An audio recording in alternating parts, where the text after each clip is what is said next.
na arpusan Wipay kawis ay aklang ifatungto Amin ay may kesakin siyang tumataksit sa sakalim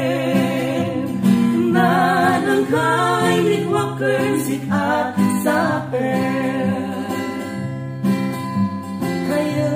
mitwak nan anes ko Marpunas sa puso Nagtitiwak kamin sakbay kanam unwen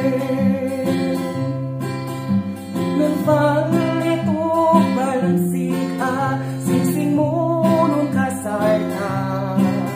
Kahinan ang kay nigwakas sikat sa Iman siyong gusto tayo ama kung ay arpusan Wipay kawis ay aklang ifatungto Amin ay may kesakin siyang tumataksit sa sakalim Nanangkay likwakan sikat sa per